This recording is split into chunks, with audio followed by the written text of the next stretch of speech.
We are on the cusp of a major social change. Do you feel it?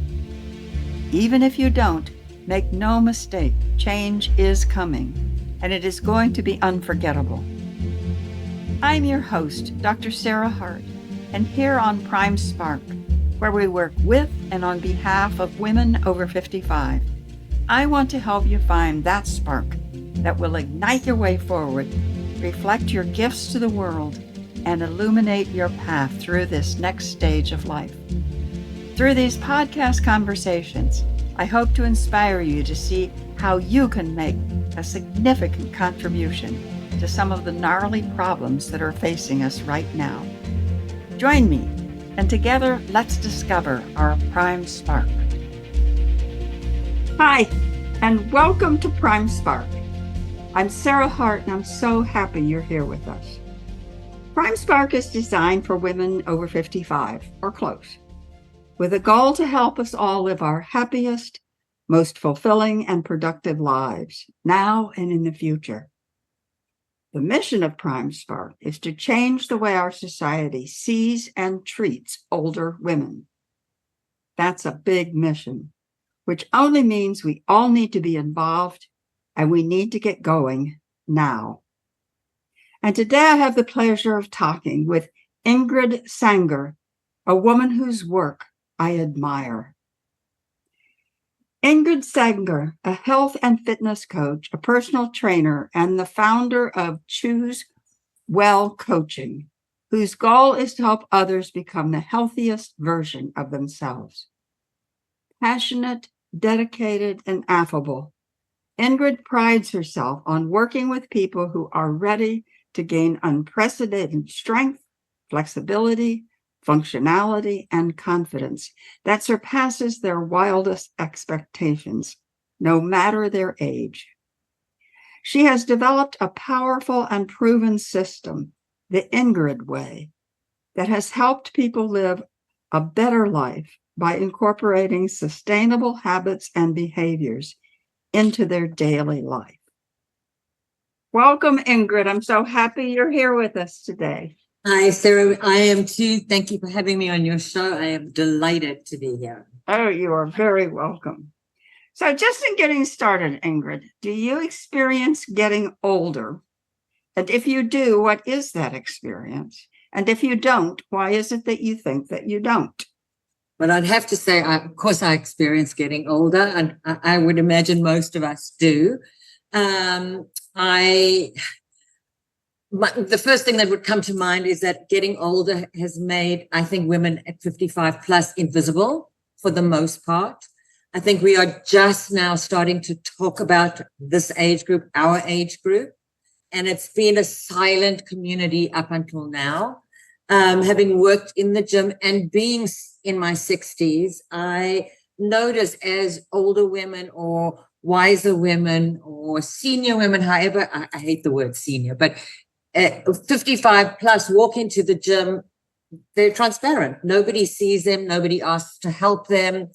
And that makes me really angry because I think we have so much to offer. And if people would just stop for a moment, we could enlighten this world. We could create a movement that would make it a better place. I think that women at this age have dealt with families and have raised their children. And so many say to me as they come to train, I'm old, I'm sitting on the sidelines, there's nothing left for me. And my answer is, hell no, it's actually just beginning. And we just have to do it in a different way. We can't train like we did when we were 30. We eat differently. Our energy levels are different. Hormonally, we're different. And that has to be embraced. And I think that's really important. And we're missing some of the groups that I'm talking to are missing that beat. So I get onto my little soapbox because I want to scream it out into the world. Sometimes it comes over really well, Sarah, and sometimes not so well.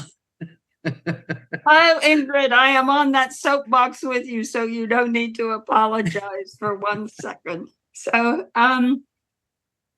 So some of those changes that you've talked about, I mean, it's the physical changes, the hormonal changes, the energy changes.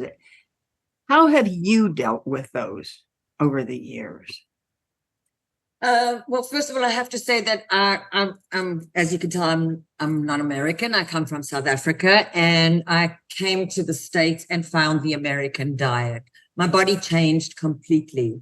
And in researching that, I think that what's in our food is the beginning of problems. As I've aged, I have found that what worked at 30, unfortunately, no longer works at 50.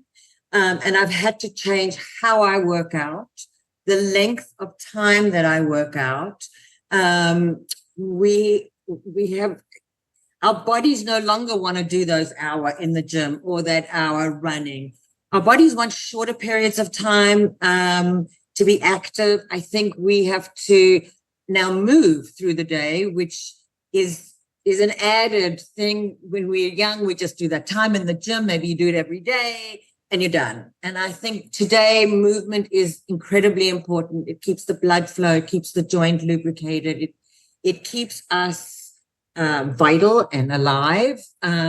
When we overtrain, when we overeat, I think we come to a grinding halt, and it's almost like an exercise intolerance or a nutritional intolerance, and the body fights back. And a lot of the time, the fight back is illness. I wish people would start taking care of themselves at a younger age. I find that we unfortunately only do change when we've had a catastrophe. So a heart attack, a stroke, something. And suddenly then we realize, oh my, we better get to it. And I don't believe we can make up time, but we can certainly pick up where we are and make the balance the best years of our lives. Yeah. What I'm really interested in what you said about our diet. What have you, I mean, you're a nutritionist, so what have you learned about our food, and how did you change eating? Well, oh, this is another button.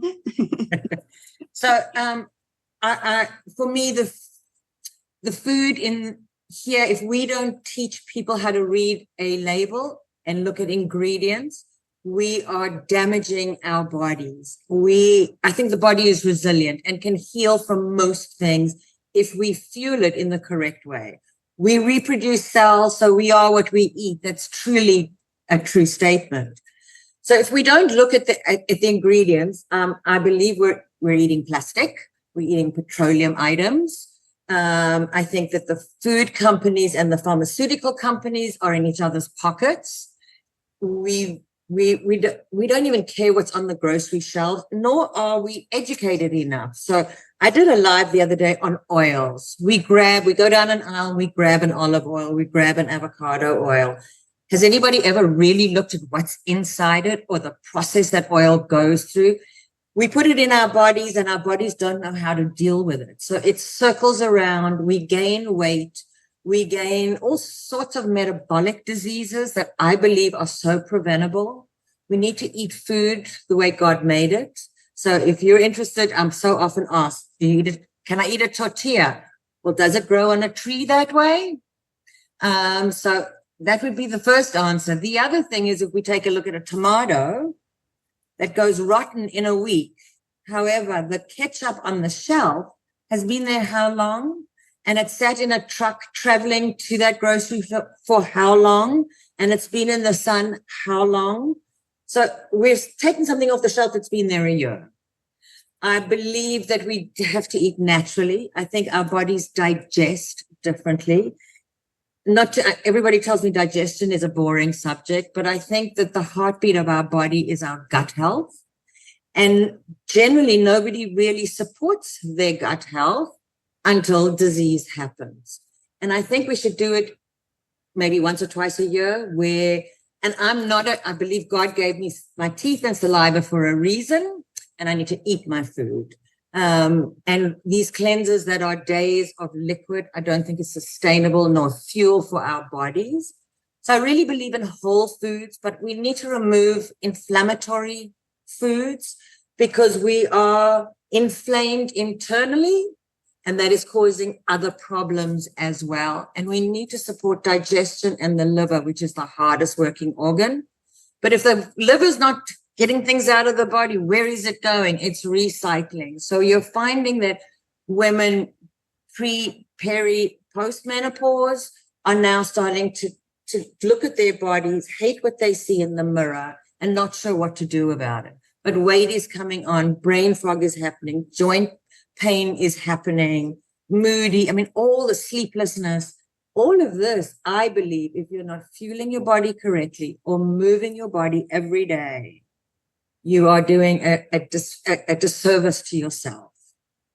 One of the things I notice consistently, not 100% by any means, but consistently, is for women in late 50s, 60s, 70s, suddenly get a belly that they never had before. And what is that more than just gravity? Yes, it's stress, it's cortisol. So, our bodies are really set up to deal with short bursts of stress. And if we go back hundreds of years, hunter-gatherers, we were running, a lion's chasing, you run, it's short period. The kills happen, the food is now being cooked, and the body can go back to normal. We live a life today that is 24/7, 365 days of the year, stress, whether it's on the freeway, whether it's your neighbor or somebody's making a noise. That stress, if you don't actually calm it down, first of all, you don't digest your food. If you don't come out of the fight or flight into rest and digest. So if you're not digesting your food, where is it going? And you haven't supported your liver, where is it going? It is recycling. And it tends to settle in the middle. But we also activate our adrenal glands because there is the stress support. And if we're not managing that, I call cortisol the fat hormone, because that's exactly what's doing. And it becomes this rubber tube around our middle. And I think women wake up too late to now come to me 10 years after they've carried this weight because now they want to get rid of it. And it becomes really difficult because we've got to support the body, deal with the stress. The other thing that happens is that if you eat a food that you are intolerant to or perhaps sensitive, you're doing exactly the same thing stress-wise. Internally, you are kicking in that cortisol production. We are not even aware of it. So you're getting it from the outside and you're getting it from the inside. We don't have a chance. And nobody's talking about that, not even your doctor. I find too many women come to me with all these questions because their doctor said they're fine. And they got a prescription for an anti-anxiety or a depression, antidepressant, and a lab request in a month, and come back and see me. Well, we haven't solved the problem. We're band-aiding and we're not getting to the root of things. So I don't think women are actually educated enough to know how to combat that. But yes, Yeah. So for women who, so it's 10 plus years into the belly, the tire around the is it too late for them to do anything about that? No. I have to say I work most of my clients, I would say late 60s, 70s, 80s. My oldest client is 93. So the older we get, the slower the body works. So the longevity of it takes time. But I'm working with women in their mid 70s. We're building muscle. The more muscle we build, the more fat we burn. I'm looking at diet with them. So sugar is poison. We have to get off of it. There's certain foods we shouldn't be eating, gluten, dairy. Look, it's a personal choice. I'm not saying that for everybody, but certainly if you're trying to get healthy, those foods are going to cause problems for you. My program really is, I like to always start with a remove of inflammatory foods, because then we can start to reintroduce foods and you will actually get to see where you're intolerant. I don't tell anybody not to. So many people come and say, don't take away my wine. I'm not taking away anything. But I want people to understand that maybe red wine gives you a headache. Maybe white wine is fine. Now, if you're drinking a bottle a night, we have to have a conversation for sure. But, cheese may make you feel inflamed. So that is a food that's causing cortisol production internally. And I believe that when somebody eats that item of food 5 or 6 times and has that feeling, eventually, hopefully, their smarts wake up and they say, why the hell am I doing that? If I can eat that and feel fabulous, good, healthy, good in my skin, I look in the mirror, I like what I see, I can play with my grandchildren, I can get up and down off the floor. My big thing is on an airplane when somebody's trying to put their suitcase in the overhead and they can't because they're not strong enough and they're standing on the chair with the suitcase on their head, trying to get it up. Nobody stands up and says, can I help you? You're on your own. So to me, it's really important that you're healthy, you're strong, you have the stamina to live that life. We all wait for these golden years to do the things we couldn't because we were working and there was families. And suddenly here we've not taken care of ourselves. And here we are. So we do sit on the sidelines. And I also think society sets us up. We're told we can't do that after 55. No, you shouldn't be doing that. On whose rules are those? So my motto is I want to break all the rules of aging because I think we need to just do that to society because there's so much more to us. We need to we need a movement. We need to help each other and have each other's back. I always say, excuse my language, nobody gives a shit about you, not even your doctor. So if you don't ask the right questions and lots of questions and get the answers that you're looking for, you have to be your own detective. Really, I may not be the right coach or person for you. There is help out there. And I think that women need to know that. Too many of us get caught up in the, I call white coat syndrome.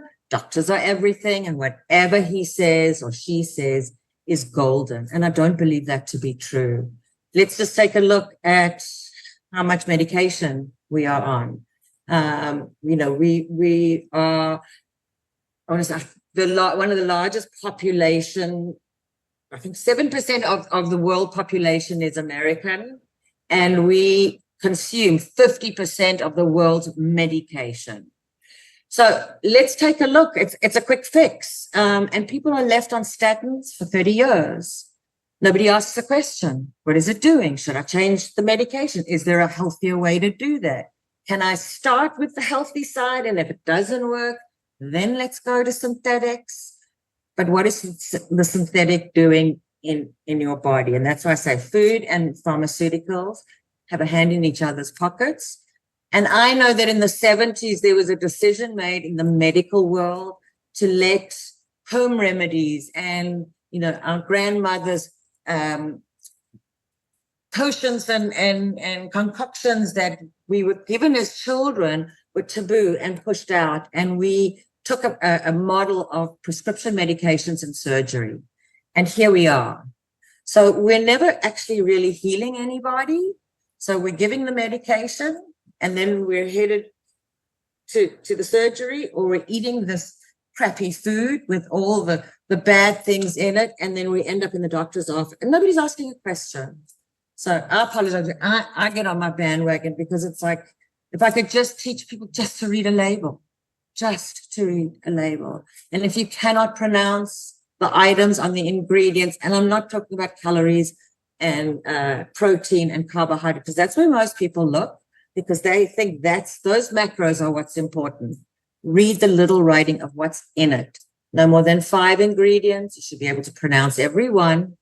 And they should all be from some whole food. So even a can of black beans is black beans, it's water, it's salt. There you are. I think a lot of it's also sugar. Some. So sugar has hidden names, and it's in everything. So, we went through this no-fat world in the 50s. Don't eat fats, no butter, And then, okay, have butter. No margarine. Oh, no, you can have margarine. Don't eat the yolk of the egg. No, you can. So we have so many mixed messages. Low fat, 2%, no fat. Something has to go in that place. So what are they putting in? And generally it's sugar.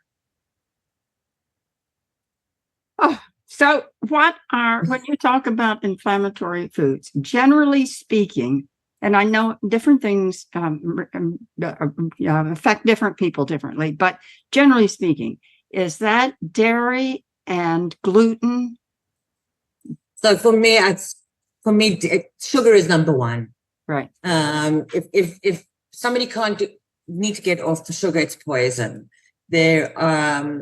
Look, and fruit is sugar with fiber. So we have to be really careful how much fruit and which fruits, where is it on the glycemic index? So some fruits really high I will take out. Sugar, gluten, and it's not necessarily the actual seed of the wheat. It's the casing that people are intolerant to. Dairy, I don't think we should be drinking another animal's milk that's being pumped with hormones. We have our own hormones. Now we're putting another set of hormones into our body.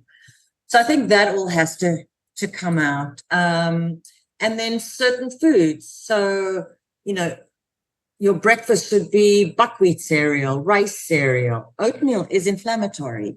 So I know it's a healthy food, don't get me wrong, but if we're really getting to the gut issue, oatmeal needs to come out for a while. And then let's introduce it and see how you do. Does it blow you up? Does it give you a headache? Because there are the telltale signs. Brown rice. There are lots of food that are non-inflammatory. Autoimmune, you shouldn't be doing nightshades. That's tomatoes and zucchini and peppers. So they have something called lectin in it, and it's a type of protein that scratches through the gut. And most of us, or some, start with leaky gut syndrome. So it's starting to seep back into the body, the toxins, and so we send out white blood cells because we want to protect the body, and we're actually eating ourselves. So it's all connected and all preventable. So that's really where I like to start. The other thing is water. We do not drink sufficient water, and good water. Our water here, I'm in California, I think you are too. Our water is dirty.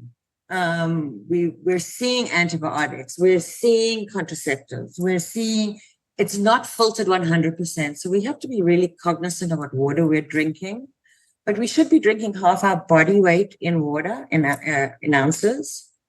And most of us walk around dehydrated, headaches, gut pain, sore joints, not sleeping. This is all indicative of not drinking enough water. And I'm not saying, Sarah, go from a 24 ounce to 3 liters in a day, and people think I do. No, you need to do this really slowly. The body has to learn to absorb it. And if you feel like you're going to the bathroom all the time, take a pinch of salt into your water, and it will act as an electrolyte and help the body do some absorption for you. And everybody said, don't drink water because I have to go to the bathroom. Well, I think the whole world has to go to the bathroom if we drink water. So what if we're okay with it because it makes us healthier? Ingrid, how did you get started in all this? What was your entry into it? So my weight issue really started as a young teenager. I lost my mother at the age of 12, and I think that began that emotional eating. But I was mid-20s when I came to America, and Houston was my port of entry. And I'd never seen a drive-through before. And when somebody was showing me the city, I'm like, what is that? And they explained to me it was like a drive-through. I could go in my car and I could eat, drink. There was even an alcohol barn that you could get booze. And so for a year, Sarah, I went through every drive-through I could find and had a damn ball about it. And I don't think you really realize, sometimes we see somebody overweight and you think, don't they see themselves? You don't until you do. suddenly the clothes don't fit, or the joints start to hurt, or you catch a reflection of yourself in the mirror. And my top weight went to 203 pounds. And my doctor in South Africa, I went to visit my dad, said, watch out, you'll be 300 pounds the rest of your life. And it shocked me. Came back to the States, and I looked for that person to take the whole of me and teach me. So I'd never walked into a gym. And that's my big message, because people say to me, I've never worked out, or I was never an athlete. Can I do this? Neither was I.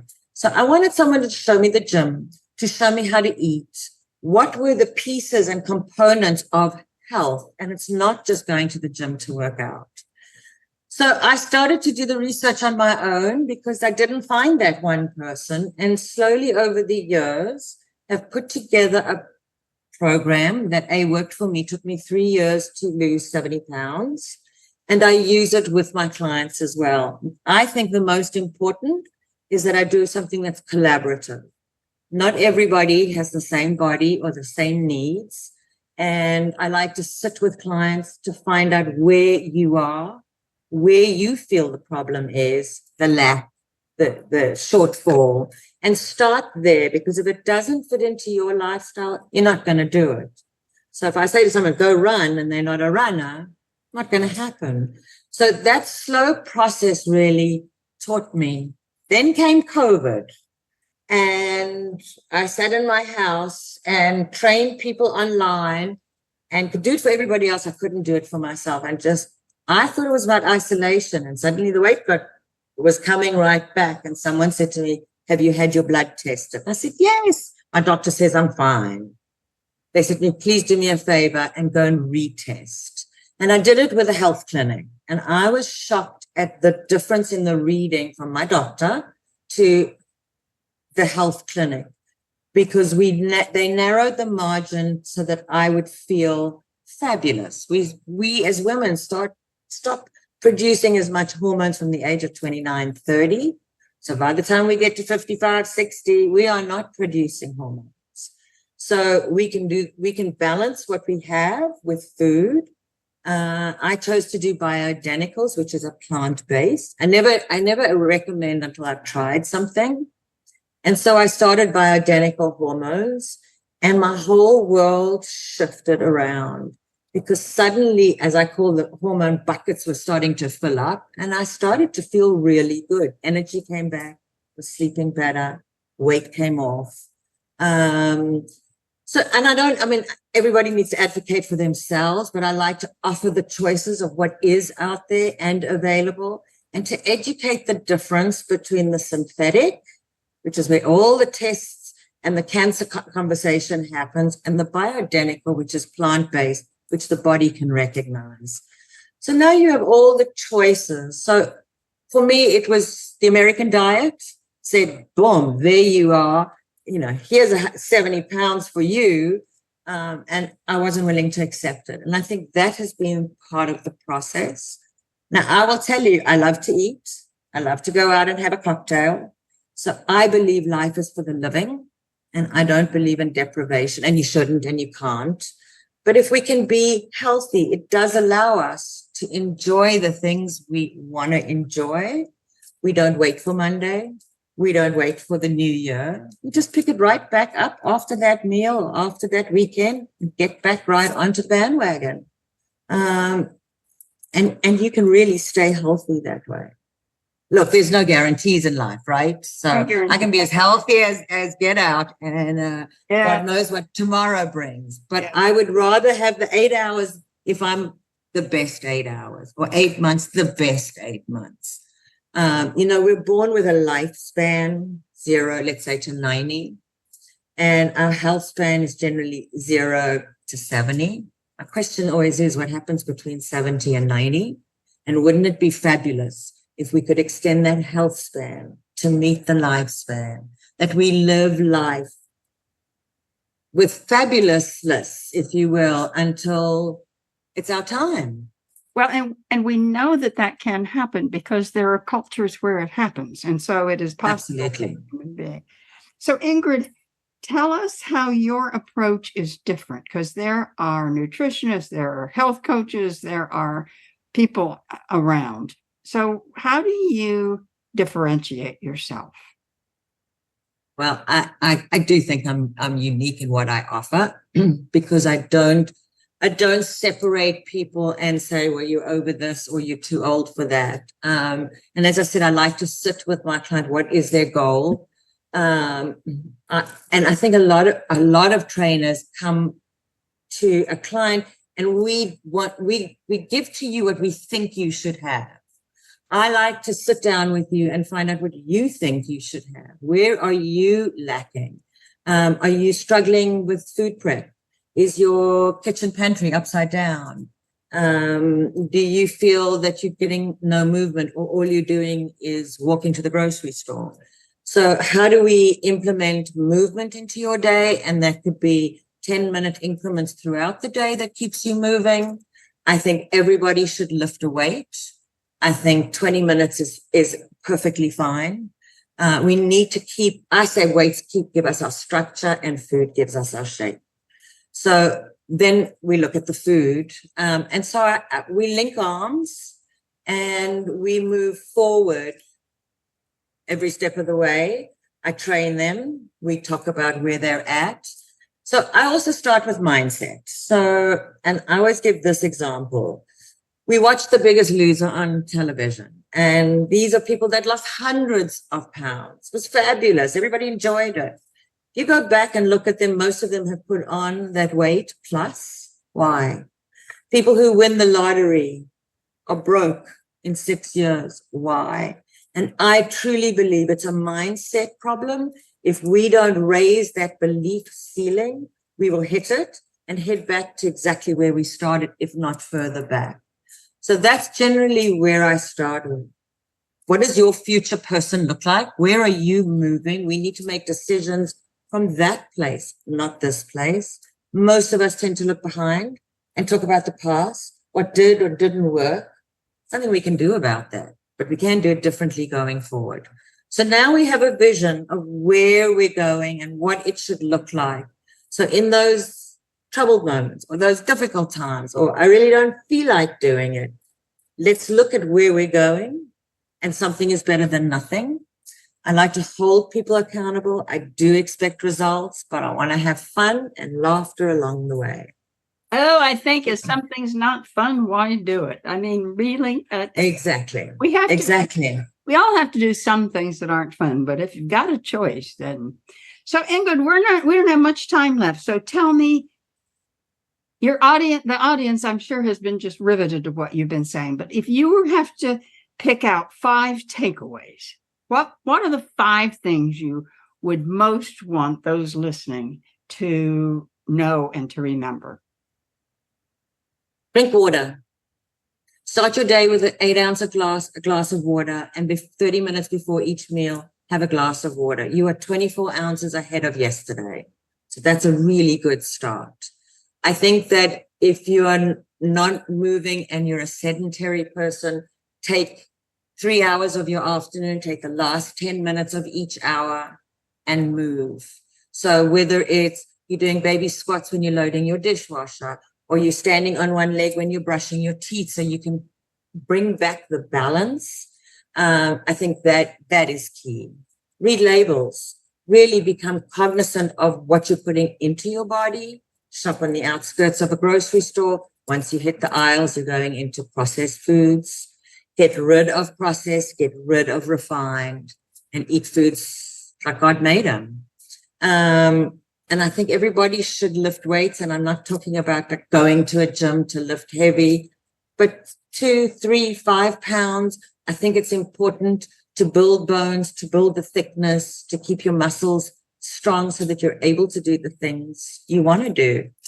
And live your life and have fun along the way. And if you're eating something that everybody says it's not allowed or you shouldn't or it's too creamy, I say stop, take a big breath, enjoy every bite, bring in all your senses.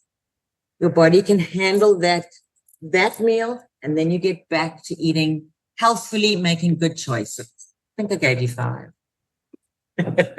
One of the things I found that has made a difference for me is I got a sit-down, stand-up desk. So I can spend a certain amount of time standing and a certain amount of time sitting because I can't do either for the whole day. Right. And so I love it. And they have them now that aren't all that expensive. They used to be horrifically expensive. But I got mine at IKEA and it was not that expensive and it works perfectly. No, and I think it's brilliant because you do need to stand. Listen, sitting today is the new smoking. Yeah. And we're like sedentary. And then we're eating a little bit of sugar and a little bit of this, and we blame it on cholesterol. So yeah, it's like it's all so wrapped, the little things. And I always say the little steps count. It's the baby wins. Small hinges will swing a big door. So don't have to do everything in one day. We pick one thing that you're going to work on. People say, what should I start with? Start with water. And let's talk in 2 weeks. And then let's add on to that because now that's becoming a habit. So it's how do we dim the bad habits, the old habits, and how do we highlight the new ones and repeat them repetitively so that they do become your new habit. But I think it's also knowing your brain and how it works and what it's serving up. And a lot of it is by association, and we do it automatically. We don't even think about what we're doing.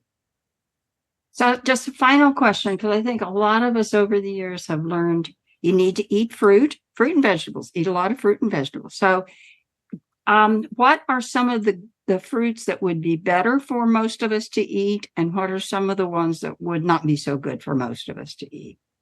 Well, I would always say know your glycemic index, which is your sugar content in foods.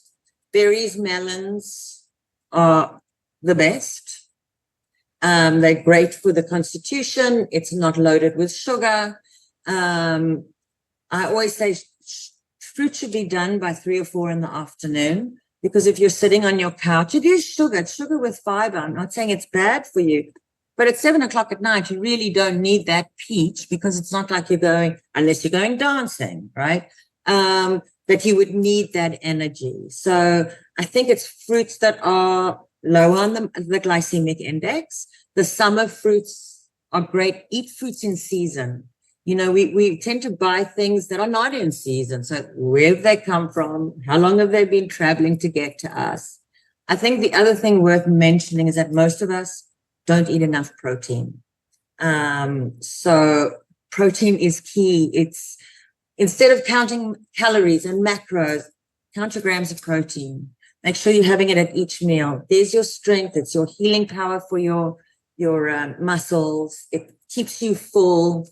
It stops cravings, and we've not given it enough focus, I think. So that's where I would start. I always say protein and your vegetables.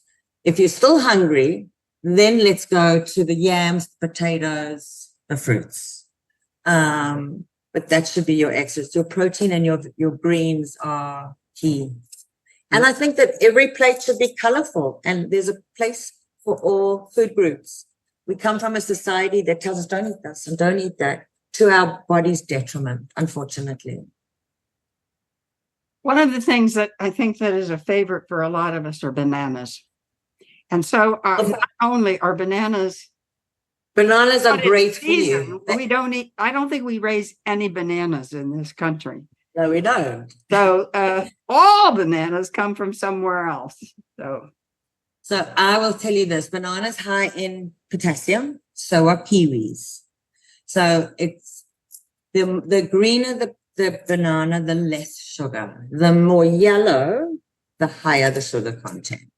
So I'll let your listeners make that decision as to where that should be. But the really yellow ones, make banana bread. Right. Oh, Ingrid, this has been wonderful. It's fun, and it's very educational. So I can imagine people are going to want to get in touch with you. How can they do that? Several ways. Thank you for asking. So I have a website, choosewellcoaching.com. It's being updated right now, but it is usable, and there's a link to get to me. My email is ingrid@choosewellcoaching.com, and it's with an I, not an E, so it's INGRID. And for those that are on Facebook, Ingrid Ingrid Saenger on Facebook. You can reach me that way. Or just pick up the phone and call me, 858-692-3262. I like to talk. Texting, I think we lose a certain sense of each other. So call me. You heard it, caller. And no pressure, just let's have a conversation. I think that's where it all starts. So thank you. That's our time today. Please join us again. You can find our Prime Spark podcast on every popular outlet.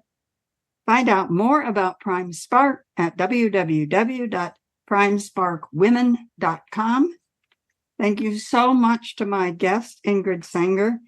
And don't forget, you can find her lots of places, but one is choosewellcoaching.com. choosewellcoaching.com. And Sarah, thank you very much for having me. I've had a blast with you. Oh, you're welcome. This was fun. So thank you for being with us, everybody. Spread tolerance and love. Bye-bye. Thanks for listening. If you enjoyed today's episode and would like to stay updated, you can head over to my website, primesparkwomen.com, and get my free Spark Guide, 7 questions to ignite your spark, to help you discover your own spark.